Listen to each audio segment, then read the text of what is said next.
دوسری حدیث کہتے ہیں ہمارے پاس دوسری دلیل ہے اس شخص کا قصہ جس نے 99 قتل کیے.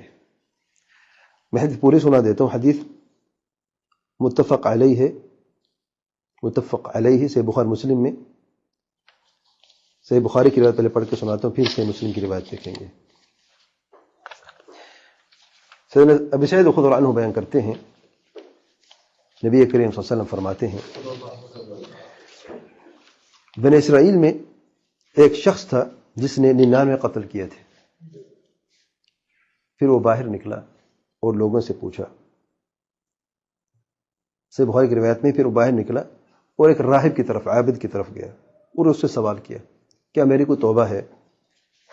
تو اس راہب نے کہا تمہاری کوئی توبہ نہیں ہے، تم نے 99 قتل کیے ہیں.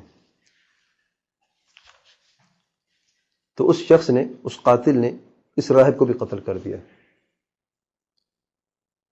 پھر سوال کرتا رہا تو کسی شخص نے کہا فلان بستی کی طرف جاؤ. صحیح بخاری کی روایت میں فلان بستی کی طرف جاؤ. جب وہ شخص وہ بستی کی طرف جاتا ہے تو وہ راستے میں مر جاتا ہے. تو جب وہ دیکھتا ہے کہ وہ مر رہا ہے تو زمین پر گرے اپنے سینے سے اس طریقے سے آگے کی طرف بڑھتا ہے اور زمین پر دو مرتبہ سے اپنے آپ کو کھینچتا ہے. تو فرشتوں میں جھگڑا ہوا، رحمت کے فرشتے اور عذاب کے فرشتے. تو اللہ تعالیٰ زمین کو حکم دیا جو بری بستی والی زمین تھی کہ دور ہو جا، اور جو اچھے لوگوں والی زمین تھی تو قریب ہو جا. تو جب اس جگہ کو ماپا گیا تو جو اچھے لوگوں والی بستی ہے اس کے قریب اس شخص کو پایا، فغفر له، اس کی مغفرت کر دی گئی. سے مسلم کی سے بخاری میں حدیث نمبر 3470 ہے، 3470. سے مسلم میں حدیث نمبر 6939 6939 اور 6941. نبی کریم صلی اللہ علیہ وسلم فرماتے ہیں تم میں سے پہلے ایک شخص تھا جس نے 99 قتل کیے. تو اس نے سوال کیا دنیا میں سے سب سے زیادہ علم والا شخص کون ہے؟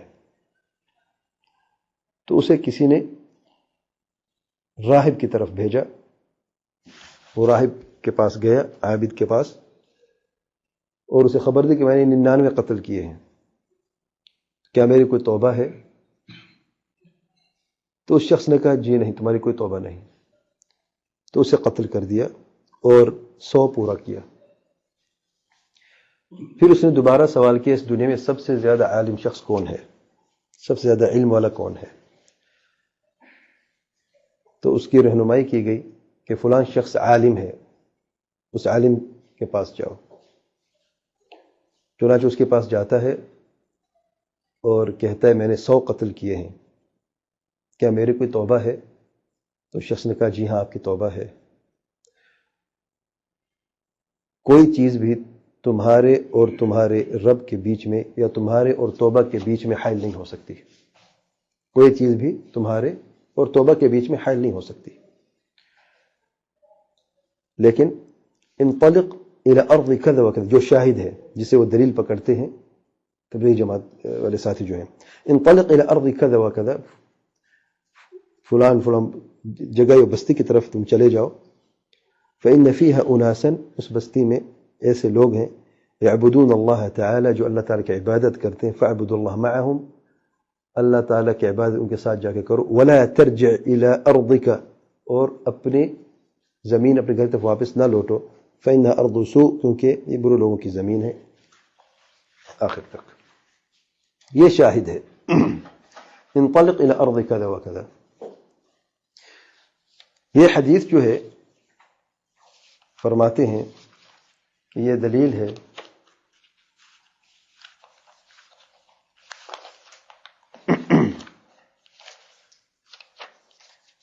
کہ ہم بھی تبلیغ کے لیے اپنے گھر سے نکلتے ہیں.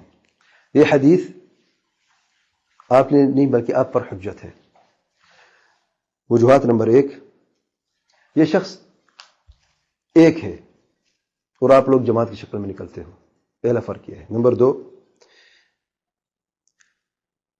یہ شخص نکلتا ہے برے معاشرے سے، بری جگہ سے، اور اچھی جگہ کی طرف جاتا ہے، اور آپ لوگ ایک بری جگہ سے نکلتے ہو، دوسری بری جگہ کی طرف جاتے ہو. تیسرا فرق،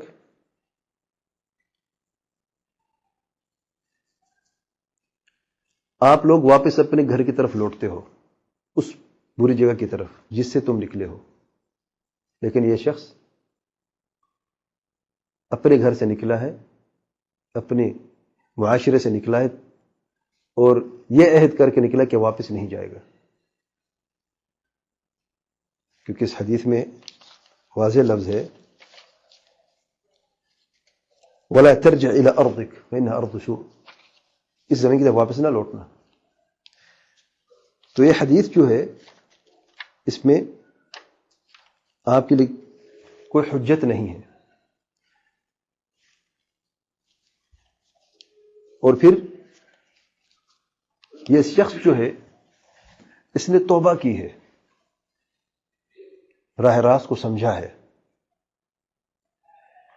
اور اس بستی کی طرف جا رہا تھا جہاں پر اس نے علم حاصل کرنا تھا، اور اللہ تعالیٰ کی عبادت بصیرت پر کرنی تھی، ان لوگوں کے ساتھ جو اللہ تعالیٰ کی صحیح عبادت کرتے ہیں.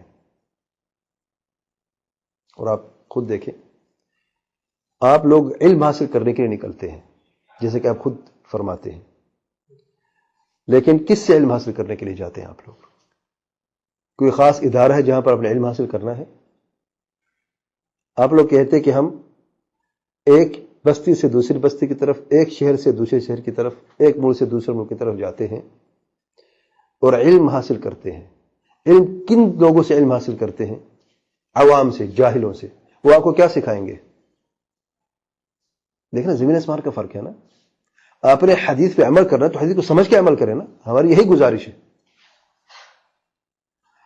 اگر آپ کا نکلنا علم کے لیے ہوتا اور بری جگہ کو چھوڑ کر اچھی جگہ کی طرف جانا ہوتا تب بھی کوئی بات بنتی، لیکن آپ خود جاہل ہیں، خود کہتے ہیں کہ ہم جاہل ہیں، ہمیں کچھ آتا نہیں ہے، ہم لوگوں کی اصلاح کرنا چاہتے ہیں. میرے اصلاح بغیر علم کی نہیں ہوتی. عمل کرنا چاہتے بغیر علم کے عمل ممکن نہیں ہے. آپ عمل تو کریں گے لیکن عمل صالح نہیں ہوگا، کیونکہ عمل صالح کی شرطیں میں بار بار بیان کر چکا ہوں. اللہ تعالیٰ کے لیے اخلاص، تو اس پر ہم بات ہی نہیں کرتے، کیونکہ اخلاص دل کا عمل ہے اور دل کے بھید اللہ تعالیٰ بہتر جانتا ہے. ہم نے کسی کا سینہ چیر کے نہیں دیکھا کہ وہ مخلص ہے کہ نہیں ہے، لیکن آپ کا جو منہج ہے، آپ کا جو نکلنے کا طریقہ ہے، وہ نبی رحمت صلی اللہ علیہ وسلم اور صحابہ کرام کے طریقے سے بالکل ہٹ کے ہے. ہمیں یہی گزارش کہ اسی طریقے کو اپناؤ جو طریقہ میرے پیارے پیغمبر صلی اللہ علیہ وسلم کا تھا.